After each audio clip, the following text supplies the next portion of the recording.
So OpenAI just published a paper, Competitive Programming with Large Reasoning Models. By the way, that's probably the first time I've heard that referred to as large reasoning models, the class of models like the O1, O3, etc. So it starts, we show that reinforcement learning applied to large language models significantly boosts performance on complex coding and reasoning tasks. This is something that we've been kind of talking about recently, reinforcement learning plus large language models. That combination seems to be producing some pretty wild results. Specifically, we're seeing these models develop their own kind of cognitive strategies, their own sophisticated reasoning abilities that seem to be sort of unique or specific to whatever problem we're trying to get them to solve. We'll get back to that in just a second. Now, at this point, you've likely seen this video where Sam Altman talks about kind of like where they are in terms of getting these large language models to code. So again, here we're referring to the thing that they're calling the large reasoning models, right? So these large language models with reasoning abilities, with test time compute,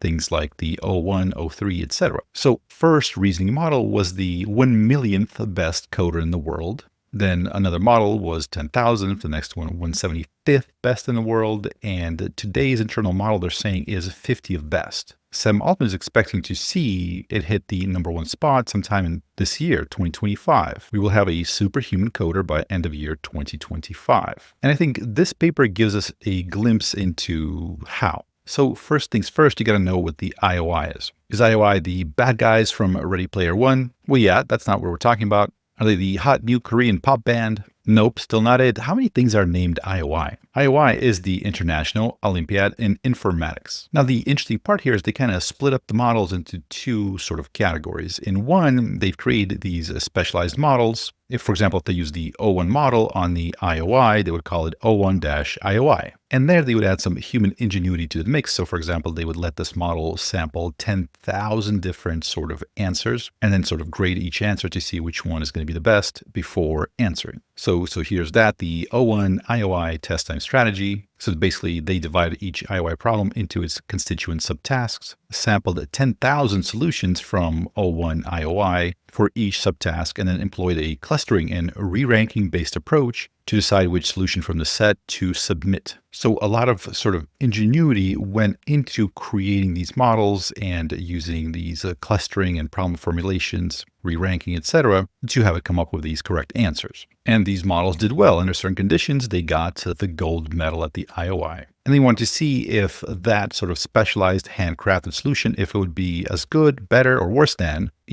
kind of a bigger, more advanced model like the O3. So between those two approaches, which one was the one that did better? Can you guess which one did better? Well, let's find out. So they compared two general purpose reasoning models, the O1 and an early checkpoint of the O3 with a domain specific O1-IOI. So that kind of like very complex domain specific thing that they with to make it work properly for that specific task, right? So it uses hand engineered inference strategies designed for competing in the 2024 International Olympiad in Informatics. And that O1-IOI, the handcrafted one, placed in the 49th percentile. So if you take sort of all of the nerds that competed in the IOI, it beat about half of them. Under relaxed competition constraints, the O1-IOI achieved a gold medal. However, when evaluating later models such as O3, we find that O3 achieves gold without handcrafted domain-specific strategies or relaxed constraints. Right? So basically, even though this handcrafted O1-IOI yields solid improvements, the scaled-up general-purpose O3 model surpasses those results without relying on handcrafted inference heuristics. Notably, the O3 achieves a gold medal at the 2024 IOI and obtains a Code Forces rating on par with elite human competitors. Overall, these results indicate that scaling general-purpose reinforcement learning rather than relying on domain-specific techniques offers a robust path towards state-of-the-art AI in reasoning domains such as competitive programming. So here's, for example, the Code Forces benchmark. Code Forces is internationally competitive, frequented by some of the best competitive programmers in the world. So GPT-4o is in the 11th percentile. So not too bad. It's better than 10% of, the best competitive programmers in the world. O1 Preview jumps to the 62nd percentile. O1 is 89th, so it's almost better than 90% of the best competitive programmers in the world. The whole intersection between these large language models and coding is a little bit weird. Number one, a lot of the people that are working on these things are themselves coders, software engineers. they have some sort of a computer science background. Obviously, teaching these AIs to be able to be excellent coders, software engineers, that unlocks quite a bit of functionality, right? They can build on the fly tools for themselves to complete whatever tasks we give them. I remember back in the days, people would complain how these, ChatGPT would be really bad at math. It wouldn't be able to, do division, multiplication. And then during one of the updates, I don't remember which one it was exactly, but I remember it just started writing code. You'd ask it a complicated division problem and be like, oh, let me write it out in Python. Yep, here's the answer. And it's exactly correct because it just wrote a little code, a little snippet to calculate it, right? So people are dunking on it for not being able to be a decent calculator, and it just like codes up its own little calculator, and it's like, here's the answer. So most of the people working on this are in some way coders. Coding is a big, huge kind of lever for moving AI progress forward, both from functionality, also from like AI research, allowing it to maybe even run its own experiments if it's a good enough coder, if it can design experiments and then write up a code to run it. In one of the previous videos, we took O3 Mini High for a spin, where it would be able to create a Python game and then create a PyTorch training pipeline to teach a little AI agent to play that game. But obviously this like insane push for a lot of these computer scientists and AI researchers to improve AI's ability to do software engineering, to do computer science. Obviously, like a lot of people are concerned about what kind of an effect it's going to have on the job market for coders. Now, as a lot of people will point out, things like code forces and some of the other sort of benchmarks and stuff like that, they're not really comparable to actual software engineering problems. They're more like little tests, exams, etc. So whenever I've talked about this in the past, or I've seen other discussions online, so very often people jump in and kind of point out that this is not a great sort of, it's not representative of actual software engineering sort of projects. So here specifically, they also added testing on HackerRank Astra, which is project-oriented coding challenges, each crafted to simulate real-world software development tasks. We also have SWE Bench Verified. So these are human-validated SWE Bench problems that more than reliably evaluates AI models' ability to solve real-world software issues. By the way, if you're a God tier coder, if you know a lot about this stuff, like, do you think that these two sort of benchmarks are more representative of actual software engineering sort of skill set, what it calls for? Is this closer to the real world versus some of the other sort of, challenges? So let's take a look at the actual paper, what they found. So briefly in the introduction, they talk about Alpha Code and Alpha Code 2. So Alpha Code 2's improvements nearly doubled Alpha Code's solved problems and placed it in the 85th percentile on the Code Forces platform. Right, and so Alpha Code systems use large-scale sampling of up to 1 million candidate solutions per problem before selecting their top 10 submissions with a hand-engineered test time strategy. So similar to that O1 IOI that they're doing here, instead of millions of samples, they did 10,000, meaning OpenAI, the O1 IOI did 10,000 samples. Looks like AlphaCode 2, they did up to 1 million candidate solutions. And so when you hear that idea of sampling or samples, it just means you ask the model a bunch of times, right? So you ask it, what's 2 plus 2? It goes 4. And you're like, okay, what's 2 plus 2? 4. What's 2 plus 2? 5. What's 2 plus 2? 4. Right, so you accumulate that, right? And since it's probabilistic, it'll give you different answers. But if you sample it, 10 times or 10,000 times or 1 million times, then you can kind of use some statistics to figure out how to select the best answer, right? So for example, you can pick the most common answer that's more likely to be the correct answer. With the O1 IOI, so again, so they sampled 10,000 solutions. So just like you would prompt like a model like ChatGPT, you would ask it a question. So they did that 10,000 times and collected those 10,000 answers by the model, right? So there's 10,000 sort of samples that they had for each subtask. And then they would have the model actually write random test input generators in C++, then generate 256 random test inputs. And then they accepted each test input that passed at least 75% of the validators. For each subtask, they generated 256 of these random test case inputs, then clustered based on the outputs for these test cases. If you're not following this, it's basically like a lot of this is like kind of like smart engineers and stuff like that. They're trying to like finagle this thing to be more accurate. They're trying to like squeeze every last drop.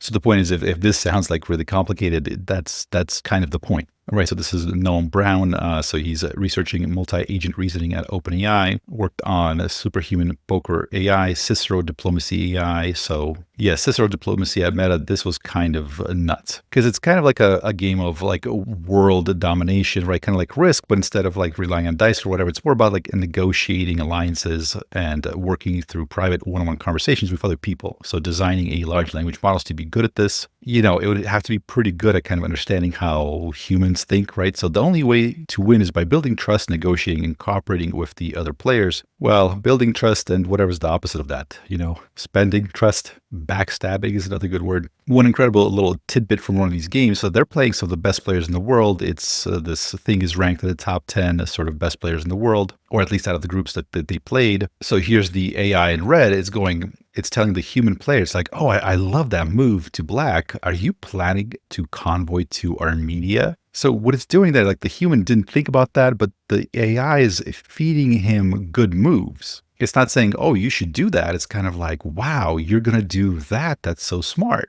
right? So it's kind of like buttering up the human and getting him to go along, thinking that it's his own genius idea to go invade whatever country. But yeah, the point is it's a tricksy little hobbit. So this guy, Andrew Goff, is a 3-time diplomacy world champion. There's a Noam Brown. I just realized I went on a tangent. It's like midnight here. Give me a break. But Noam Brown, I just wanted to point out, I think this meme is phenomenal. He's saying this meme summarizes the paper nicely, right? So statistical learning, right? He's going on this like highly complicated, highly specific, like whatever thing to try to have it do statistical learning to prove its results as everything's trending down, right? But then you got this guy with the full hat on, the clown hat. Right? He's just screaming like stack more layers, right? And the chart's going up. Notice the X and Y axes are both layers. So layers, stack more layers. So the point here is this kind of like the try hard approach that you would think it works a lot better, but you might be better off, just stack more layers, or just in general that the bigger model, the more intelligent model, the model that's more general, it just might be able to just kind of brute force a lot of this through just more general understanding of how to solve everything. And again, that alpha code 2, so it looks like December 2023, right? So those crazy tricks and statistical things that they do, right? Sampling up to 1 million solutions, right? That's how alpha code 2 got the 85th percentile on code forces, just a little bit over a year ago, right? But since then, significant progress has been made in harnessing RL, so reinforcement learning, to improve LLM's reasoning skills. And if you've been watching this channel, of course, we've been talking about this kind of nonstop. If you haven't, basically DeepSeek and the Chinese researchers, they're kind of like saying this, that the combination of the two produces insane kind of like crazy results. There's a lot of potential there. We have a paper out of Google DeepMind called Supervised Fine-Tuning Memorizes Reinforcement Learning Generalizes. So basically meaning that this idea of reinforcement learning tends to produce sort of much better, generally reasoning models, as opposed to models just kind of memorize how to do things. And reinforcement learning is, of course, positive and negative reinforcement, just how you would give a dog a treat when they do something right. Right, with these models, we kind of give them a +1 when they're doing something right, some sort of penalty if they're not quite doing something right. And over sort of many iterations, they slowly start forming a sort of a behavior, like a policy that allows them to do whatever we're trying to get them to do, whether that's driving a car through the streets or solving math problems or coding problems or whatever. In this case, we're using that reinforcement learning to train large language models to do certain specific tasks that we want them to do, right? So they're mentioning this has led to the emergence of large reasoning models, LLMs.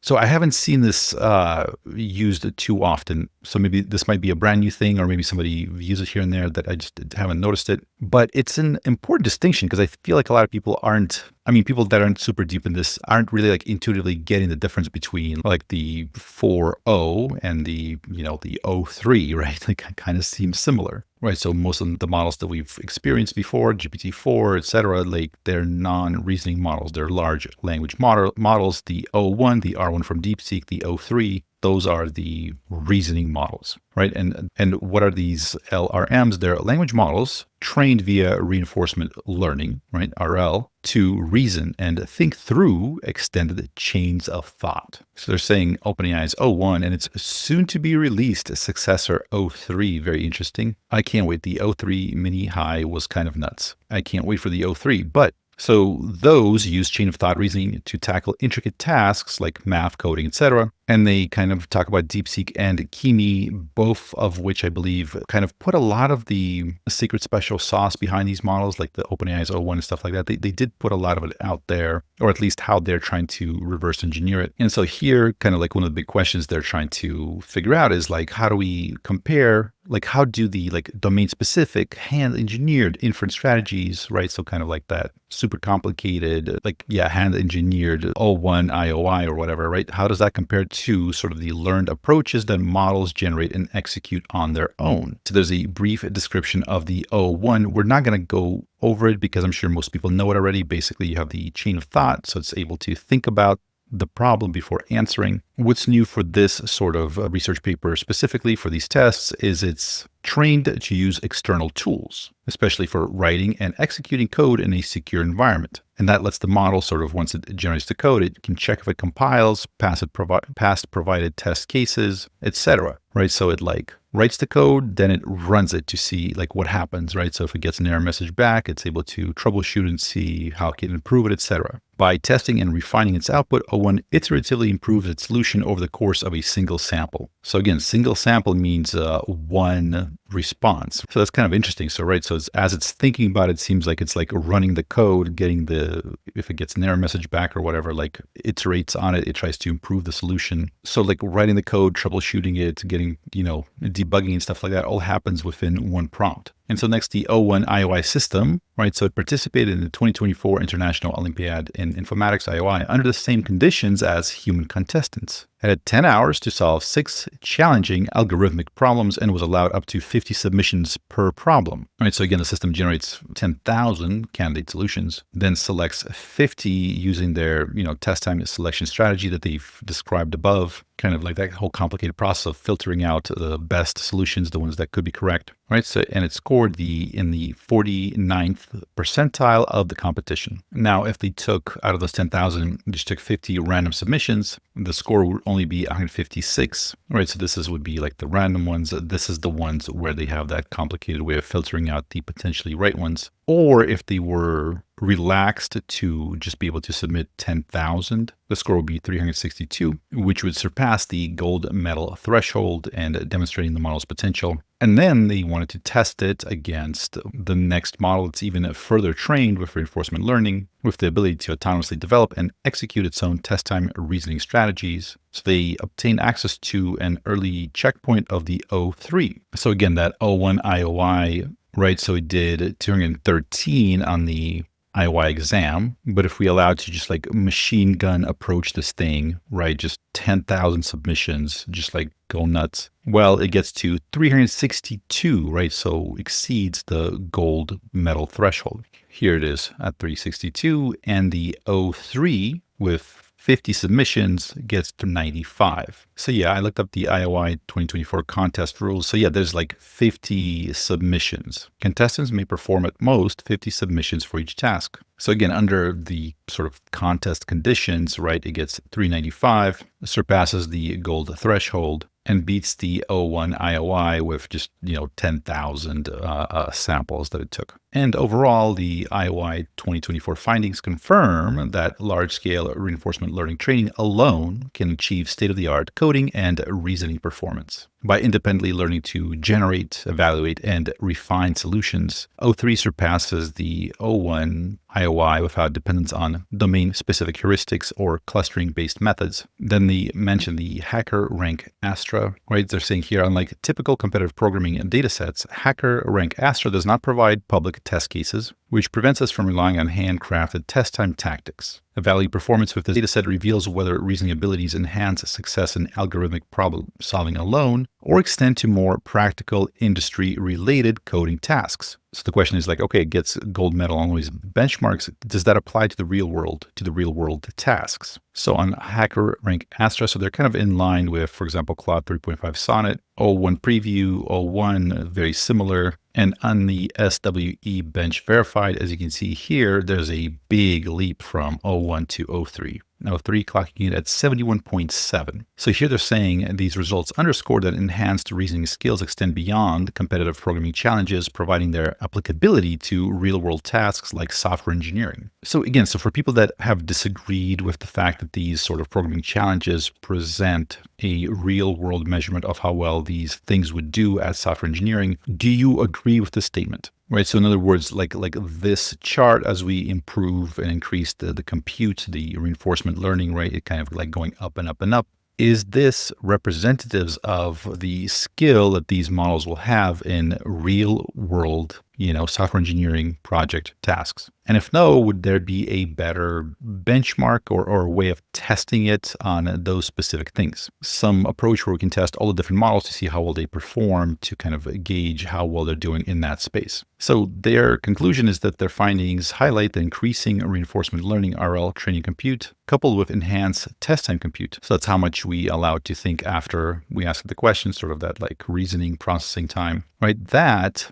consistently boosts model performance to nearly match the best humans in the world. Given these results, we believe O-series large reasoning models will unlock many new use cases for AI in science, coding, math, and many other fields. And that brings us to the big question. So here's the chart of kind of all the top active competitors on the Codeforces competition, right? And this red star here, that's the O3 model, the yet unreleased O3 model. So this is the thing that we will have access to soon, right? So it's, I believe they said 175th in the world. Okay, so the O3 is 175th. So Sam Altman is saying that internally they have a model that's the 50th best. Right, so this is like the 3,000, so it'd be here somewhere, but that might be just an estimate, 50th, probably here somewhere. So, I mean, let's say it lands somewhere here. I mean, somewhere in there. This is going to be the internal model, so maybe that's the O4 or whatever. So I mean, that already exists, according to Sam Altman. Some people don't believe it, but